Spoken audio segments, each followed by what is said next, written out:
Are you ready? Stand by.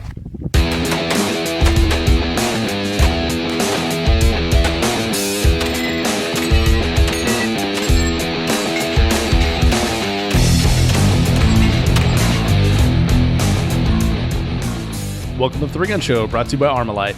This is episode 134, and I'm your host, Dave Harmon. This is a special Q&A episode with Rick Birdsall, and he answers questions that were asked in the Three Gun Talk group on Facebook. But before we get into this interview, a couple things. One, people have been asking me how they can support the Three Gun Show, and I totally appreciate that. I'll get into them real quick here, and there's links to all of them at threegunshow.com/support. First, you can find affiliate links there to Amazon, Brownells, Cabela's, and Optics Planet. When you make a purchase using one of those links, I get a commission on it, and that helps to keep the show going. Also, the Three Gun Show logo T-shirts are for sale there as well, and you can buy Armalite 3-gun gear. Be sure to listen for details on that one after the interview. So, those are the major ways that you can support the show. Also, telling a friend really helps.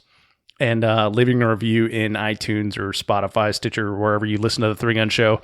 Those reviews actually help, the algorithm and puts the show on top and gets more listeners. So helps the show grow.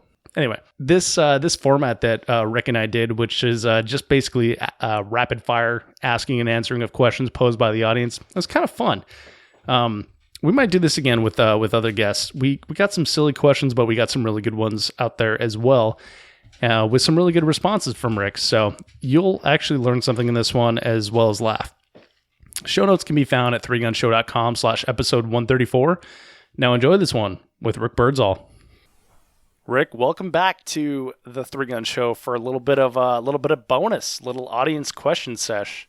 Give the people what they want. That's right. Are you with our crowd being three gunners, it's a mixed bag. You never know what you're going to get. It's always a little sketchy. Just popped open the Facebook here. You always know what you're going to get.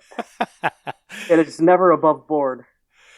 No, and so I haven't read any of these, and as I'm talking to you, I'm kind of scrolling through them here. I'm looking around, and I'm looking for a real question. So, I think I'm just going to start with, I'm going to start from the top and go down. What do you think? We'll see where it ends up. Okay. So the question that I put on Facebook right before we got started, when we were doing our sound check, I was like, hang on, dude, I'm going to put this on Facebook. Let's do this. Let's have some fun. And, it just dinged. That means we got another one. Got another one. So what I wrote in the Three Gun Talk group on Facebook, which if you're not in that one, you definitely should be. It's a good one. They vet the people that are in there, and they vet the comments, so it doesn't get too off track. And I kind of like that one because there's a lot of dudes from Colorado there too, so a lot of my friends from home are in there. What I put was, hey kids, right now I'm recording a podcast with Rick Birdsall. Once we're done, I'll get him to answer some Q&A from the audience. What do you want to know from one of the best limited shooters in 3-gun? ? I'll revisit this thread shortly. Ellipses. So, you ready, Rick? Fire away. All right. So, first person up is Leo Jimenez, and he says, everything! ! We don't have enough time. Moving on then. John McClain says, but you said you're interviewing Rick, not Cody Leeper or Joel Turner. Smiley face, smiley face, smiley face. Does Cody still shoot? I think he does. Joel's an open now, so he doesn't count. That's but true. I did beat his teammate, so that works, right? Oh, man, it's going to be like that, huh? Well, hey, if people are going to throw this at me, I'm going to throw it right back. You know me. You're like a raccoon backed into the corner. You're just like swiping at the air and everything. Okay, so Nathan Mahoney says, will he ever make an honest woman out of Keith and marry him? Yes. At the end of the year, it is in my contract. It is required. So, yes, that will be happening. All right, then. Mark DeCosick says, tastes great or less filling? Tastes great. John McClain says, have you ever whispered, no, no, no, while your body screamed, yes, yes, yes? Yes, the last time I saw John McClain. Dude, I got to hang out with John McClain off the range at the Vortex Shooter Source 3-Gun Championship. That guy's awesome, man. Such a cool He's dude. a cool dude. Yeah, he's a good guy. I like John. He's so great. Yeah. All right, Nathan Mahoney says, what is your favorite drill to practice? That's a good one. That's a real one. To practice, honestly, I like shooting plate racks, but like moving and from behind barricades and left and right and transitions and all that. So I try to, like with handgun, I incorporate plate racks in just about everything I do. Okay, cool. Yeah. I don't know what this one means. This one's from Jared Bender. How many groupies did the slide return?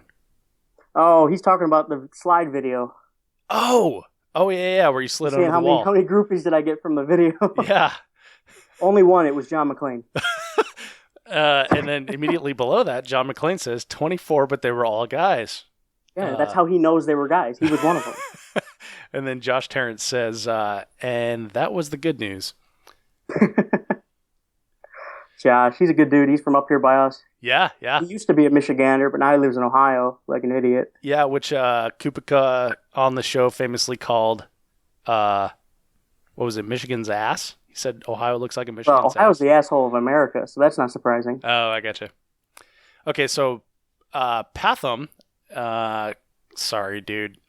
He's got like 19 questions here. What is this? Karunatne? Sorry, dude.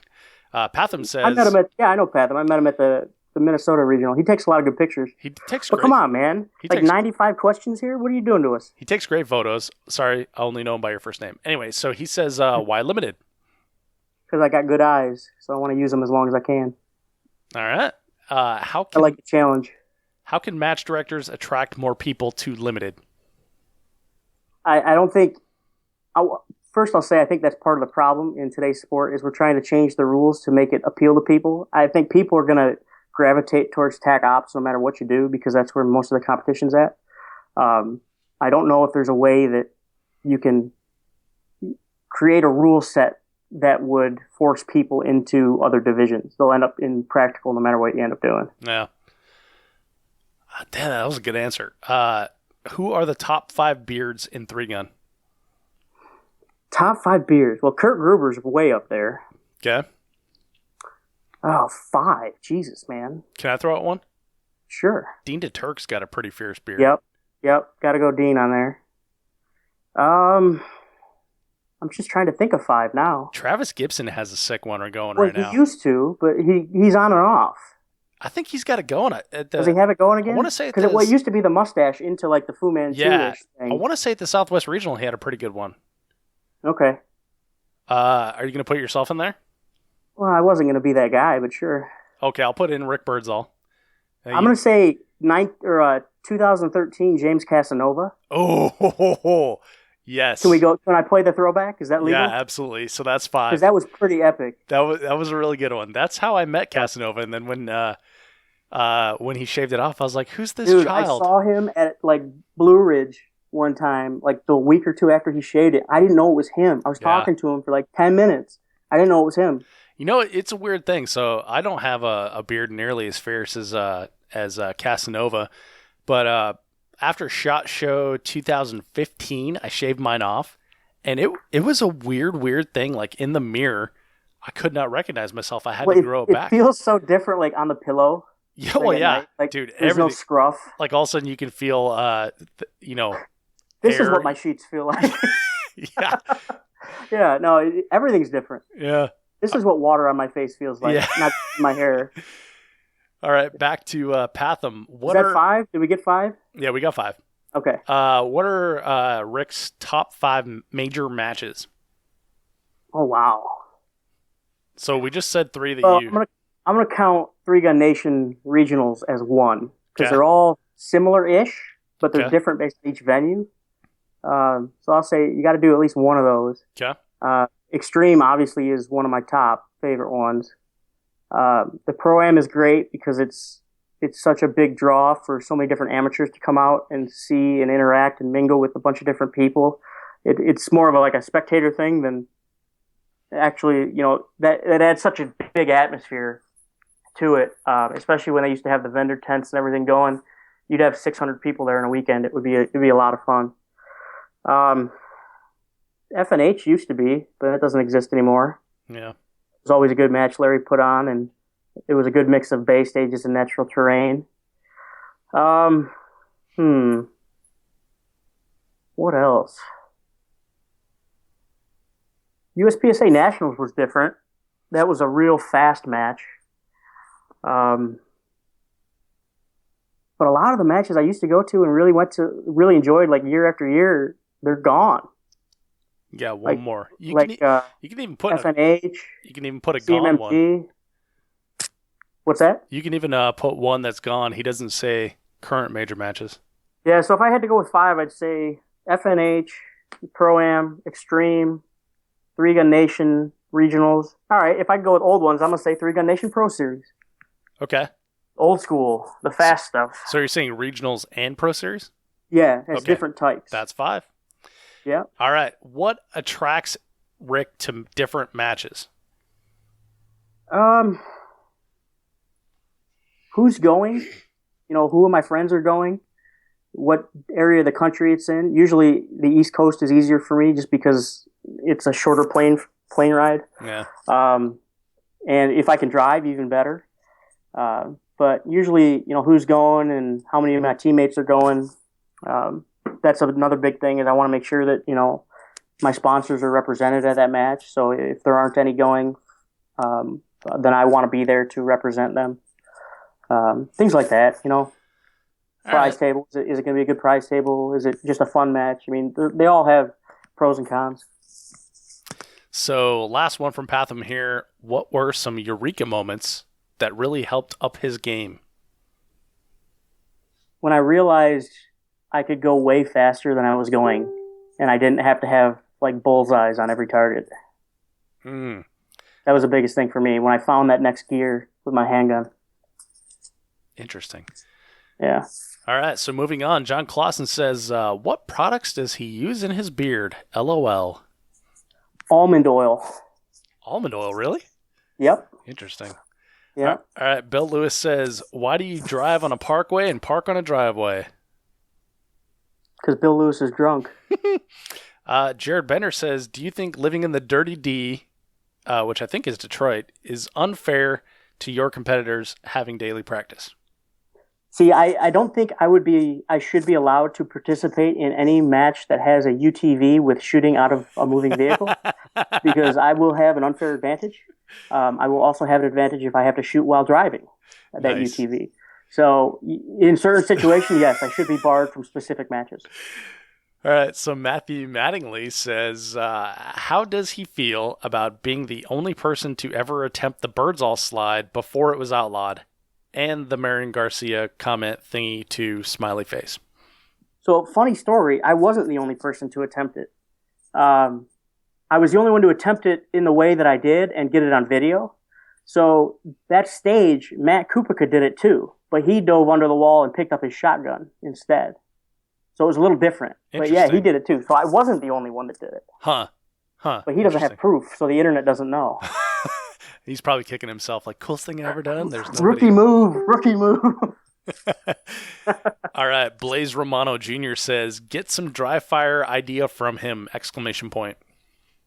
Just one singular idea, not multiple. That's what it says. All right. The Matt Hopkins drill.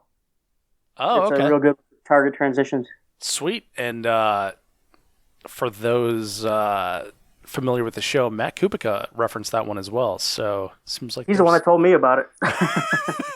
Good one, huh? I'm like, dude, how are you getting your transition so fast? He's like, the Matt Hopkins drill. So awesome.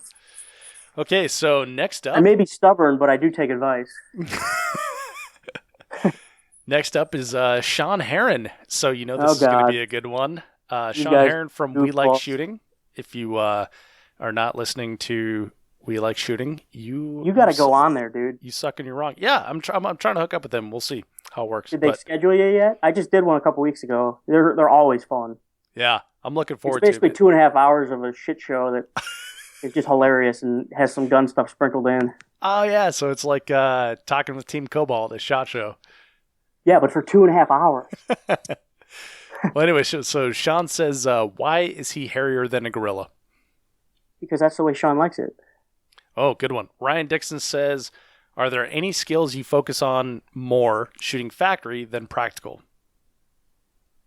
No, I mean, not really. They're all pretty transferable. It's still the same base skill set, handgun, shotgun loading, and long range. I mean, it's just the long range is just different. Instead of looking at your reticle for your holds, you're holding over. It's really not that much different as far as a practice regiment goes, from my experience. All right. So Sean Heron again says, hard tacos or soft tacos? Soft. Sean For Heron sure. again says, chicken or steak fajitas? Well, I feel like we've already covered this in the pre-show, but Yeah, we obviously did. my answer is going to be chicken. How did he know about that? That's freaking creepy. Okay. Is he listening? God damn it, Sean. Weird. Left my phone on again. All right. So Leo Jimenez says, chess or checkers? Chess, because I'm not a third grader. Adam Weber says, do you feel living in Detroit helps you transition targets faster? Like target-rich environment. Not necessarily transition faster, but I'm very good at shooting in the dark. I'd be great at a night match.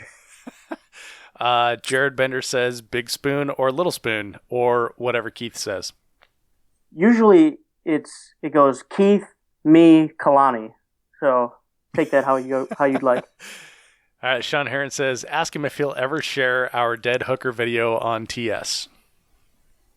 Dead hooker video. What's TS? He wasn't supposed to talk about that. Tactical shit. Oh. All right, so John McClain posts a meme and says, you're trapped in the last movie you've watched with the last person you've texted. How screwed are you? The last movie I watched? Jesus Christ, John. I don't even know. What was that? It's a instant message. Oh. It's probably something with Kalani. It's not Brokeback Mountain, so I'm probably okay. So very next comment is Josh Tarrant. He says, Brokeback Mountain, Keith Garcia, and most certainly. See, John's struggling. He doesn't understand this is an audio show and there's no visuals, so memes are not a strong choice. All right. So it's a bold move, Cotton. We'll see how it works out for him.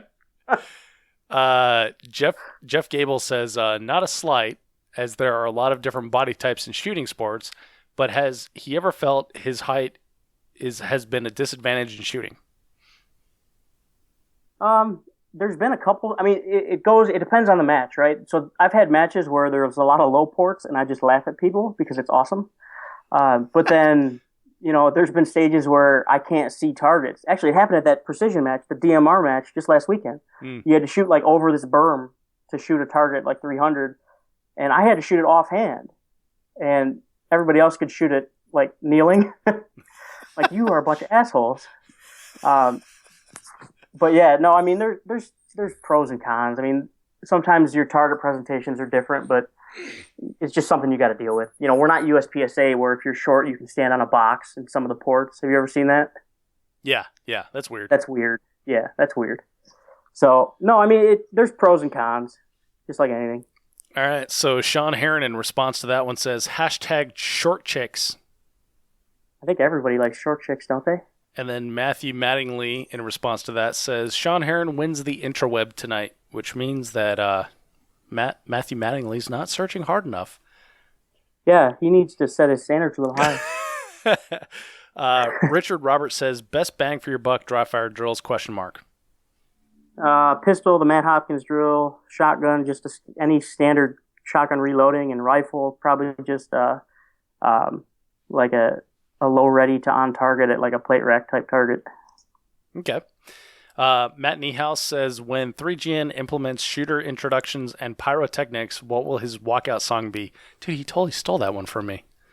I know, right? So that's something I told Chad Adams about a long time ago when we had the old Pro Series. I wanted explosions and smoke and lasers and music.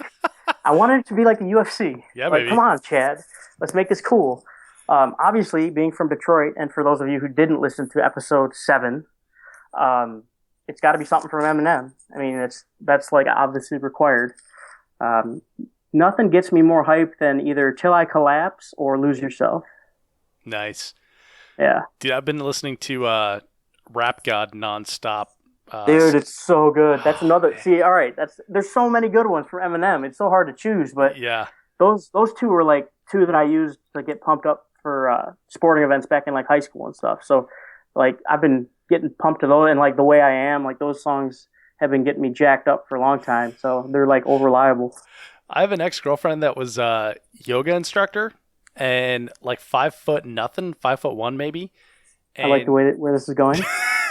and she could sing both parts of Forgot About Dre. Oh, that's awesome. Yeah, it was badass. We had her do it after a football game one time. It was great. Yeah, that's another good one. I mean, he's got so many good ones. Yeah. It would be hard to pick. That's why it would have to be like a pro series where there's like 5 matches, so I could have 5 different ones. All from the same album, just hit random on the Eminem album. Yeah, oh yeah, it could all be from the same album. But all right, so in response to Matt, Sean Heron says hashtag Copacabana. Yeah, but Sean would pick It's Raining Men or something like that.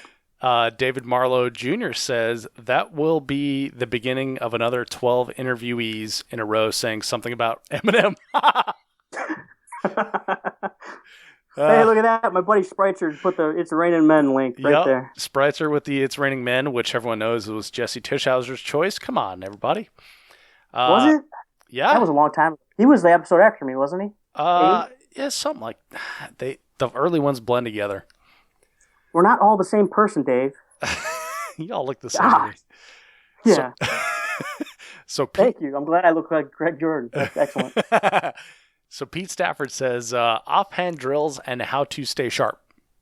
I don't think that was a question, but maybe I think he's saying, what are the drills? Like offhand, what drills should I use to stay sharp? But I would say use offhand drills because those are very good. There you go. Chad swart out in response Chad to called that. him out right away. It looks Offhand drills is a good one. And then Ryan Dixon says agreed about offhand drills.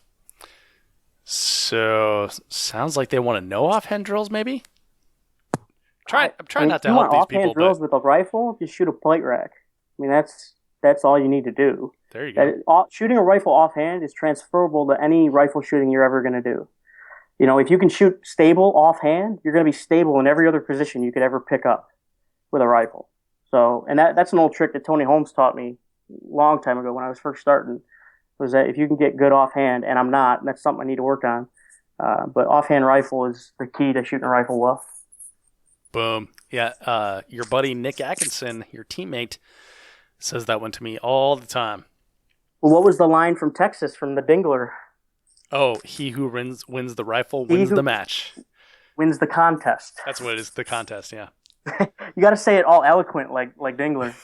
He uses big words. He does. So it's interesting that you bring that up because, I've been thinking about that one a lot recently, and it seems like anywhere in this game, it's transitioned from who can load the shotgun fastest wins to he who can, win the rifle wins the contest. Yeah, I think it's just a flavor that match directors get, and I think you'll start seeing that year over year is that it'll shift from one thing to the next. It's morphed from when I started. Like I said, there was a couple years where every match you knew you'd be shooting with your rifle canted at distance, and that was like 2011, 2012, and then in 2012 it's like, all right, you're going to shoot out of a car. You're going to be in a car, and you're going to shoot out the windows of it at some point in this match, no matter what match you went to. Every year it kind of progressed. And then when the Three Gun Nation Pro Series started up with those Bay matches, it became all right, what can you do on the move? And that was really when that started to become big, was shooting on the move. And then it became a shotgun loading contest. And then it became offhand rifle, which is kind of where we are now. So it morphs as match directors find what people are struggling with or what they're decent at, and then they'll throw, little wrinkles in here or there, but a lot of the trends maintain from match to match. All right. So Kevin Travis says, what optic does he use? What is his sight in? Does he dial or hold over? If he holds over, how does he figure his holds? And then Kevin, you need to listen to the episode. Yeah, so we went into this in pretty good detail. I will say that if you're listening to this bonus episode, make sure you listen to the main episode with Rick Birdsall, because it will say right in there. But I gotta say, that last one, if he holds, how does he figure his holds? I don't know if we touched on that one. Do you want to briefly talk about that? Sure. So just as a little bit of background, I have a 50-yard zero, which gives me about an inch low at 200 based on my ammo and everything. But I figure it out with a magnified optic, actually. So I'll go out and I'll zero like a 4-16 scope. I run one of the Vortex, or actually not 4-16, a 4.5-27, the Razor HD. And I'll zero it at 50, just like I would for my dot. And then I'll shoot paper with the crosshairs still zeroed at 50 all the way out to like 400 yards, and then measure how low it is, and then use that to base my offsets off of. Huh. So usually I'm like 10 to 11 inches low at 300, and then, lower than that at 4. I don't remember the number offhand, but I know what it looks like in the optic. But yeah, that's how I set up my my drop. Okay, well, we've got about 8 questions left, but I'm going to go ahead and give the question of the night to Kevin Travis right there. That was a good one. All right, so... yeah, I use a real magnified optic, with a lot of magnification so I can get as true of a number as I can. I don't want... I mean, obviously, then I go back and verify it by shooting it steel with my regular optic, right, with my Spitfire. But anytime I get a new ammo or a new rifle combination that I don't know anything other than like muzzle velocity, I try to get a true reading of where it shoots at every distance, like 50-yard increments. Interesting. I'm a math guy, so I like to plot it out. Yeah, no shit. It's interesting that you change optics to do that too. I would never have thought of that. That's a ninja trick right there. So I guess then if he holds, how does he figure his holds? So how do you figure your holds then for 1X through that Spitfire? So then, if I'm 11 inches low at 300, that's what, 4 MOA. So I just hold just above the target because the target's 10 inches at 300. So that's a 3 MOA target. So you hold just over the target like a figure 8, and you're going to be for 4 MOA high. And that's pretty standard now. I don't really have to do this anymore. That was just how I figured out my holds to start. But my hold at 300 is a figure 8, and then my hold at 400 is like a street light, but without the yellow light. So like you hold on the top, and then the target's on the bottom. Awesome. Okay, so Chad Swartout in response to that one says, good one, and it was a good one. Chad Swartout. How did he know? Chad Swartout has his own question. He says, what does he do to work on movement from position to position? Sit on the couch and watch TV. Call of Duty? I don't really do much. Yeah, dude, I'd be so good in Call of Duty if I could like shoot with virtual reality. No, I don't do a whole lot with that. It's more about your movement into a position, not necessarily like between the positions. The big thing to remember on the clock is you always want to try to run as fast as you can. A lot of people don't, and it's something you'll see new shooters do. They'll kind of jog, and they don't realize how much time it's actually costing them. If you can't run all out, 100% full blast without, causing a lot of problems for your breathing or your heartbeat or anything, then obviously that comes into play. But usually you want to try to be going as fast as you can with all your equipment on you. All right, so Trey Sims says, only ask him the serious questions above. We don't care about his practice regime or his holdovers. We want to know about all the important issues above. All right. Ruben John, who we just talked about, actually says, what is your favorite show on DIY?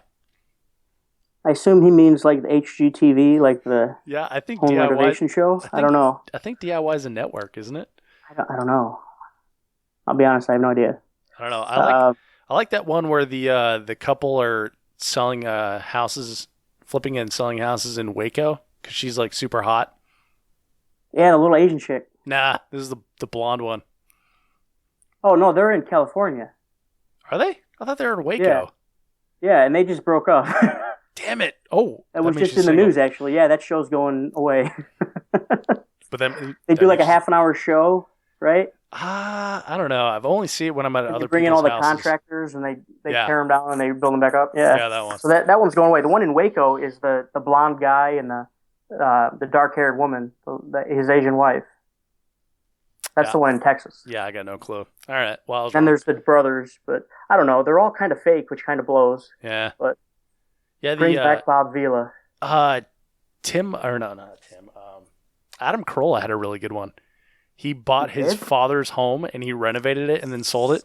It was freaking hilarious. He I didn't just see that. hired all his high school buddies that are a bunch of JOs. Oh, it was so funny. This was like probably back in like 2008 or 9 or something like that, but it was really funny. Yeah, I wasn't about that life yet. Yeah. I wasn't a real adult yet. Matthew Rose says, "Can we be buds?" Depends. Is he going to bring beer? All right. Hashtag Grimm's Brothers Brewery. Yeah, that's right. That's right. Grimm Brothers bringing the brew. I Andrew, feel like the only way we should have done this interview, Dave, is if you shipped me a case of it to drink while we were doing the interview. Next time, that's going to be in my rider. We we totally failed on that. Well, I'll be back. Yeah, man, come on. I'll be back in Colorado in July, so I'll have to get you some after that. But Andrew Bolt, my buddy Drew Bolt from Colorado, says, "How does he move so fast for being a big guy?" You have to think fast. No, I don't know. I used to be fast. Now I'm slow. Just try to be fast like Dan and be an athlete, even though you may not be. Nice. Zach Weaver, our buddy from Michigan there, says, this may be late to the game, but discuss shooting long range with him. He's got good info about shooting long range with a dot. Also, dot life. Hashtag dot life. That was pretty cool. So I got the squad with Zach. I mean, obviously we shoot together up here in Michigan, but we don't get to shoot majors together a lot. So we got the squad together at the Minnesota Regional, which was nice. But it was neat because I was able to give him some of the advice that I just kind of gave you about how I shoot the dot, how I set it up, and how to get in position and be stable and all that. And we did all that like right before they had the long range stage in Minnesota. And Zach went out there and then crushed it. Like he was 4th overall. He was like right behind me. Damn. On the long range stage, dude, it was so impressive. He went 1 for 1 on almost everything. But it was cool just to see him like take everything I told him like to heart and then apply it instantly. That was really neat to see. Yeah, there was a long range stage. I think Greg ran it in like 32, and then Keith ran it in 36. I was like 42, and then Zach was like the next closest guy at like 48 or something. It was cool. It was really neat. Dude, that is cool. That is cool. Yeah. Dot life, baby. Yeah, man. Especially doing it with a dot. 2 of the top 4 times or run with dots. I was pretty proud of that. Hell yeah. All right, Leo Jimenez again says, ask him if he likes tamales. If so, which ones are his favorite? I do not like spicy food. So none of them. Because you're from Michigan. Dylan Easley says, how often do you have to scare birds away that are trying to make a nest in your beard? He must have me confused with Kurt Gruber. I don't have that much beard. Mike Dell says, who is Rick Birdsall? ? I don't know. Never heard of her. And that's the end of our questions, Rick. Hey, before you take off, check out the show notes at 3gunshow.com/episode 134 for links to things that we discuss in this podcast and to purchase your very own 3-Gun Show logo tee. Now, I mentioned earlier that this episode is brought to you by Armalite. Armalite likes the community that we're building here at the 3-Gun Show, and we have partnered up for 2017.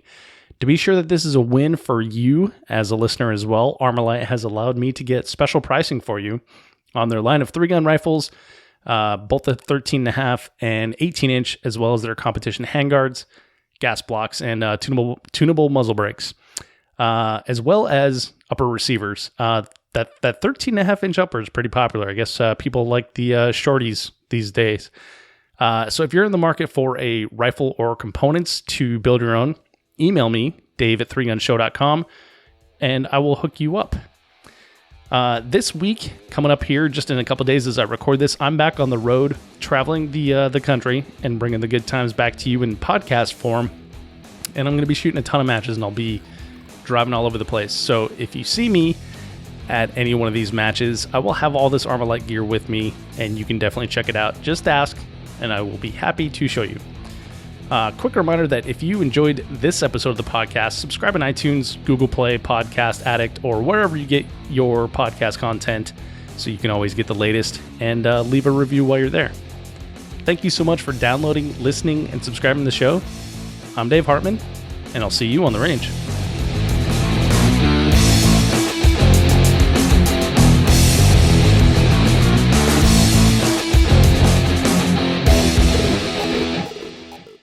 If you are finished, unload, show clear.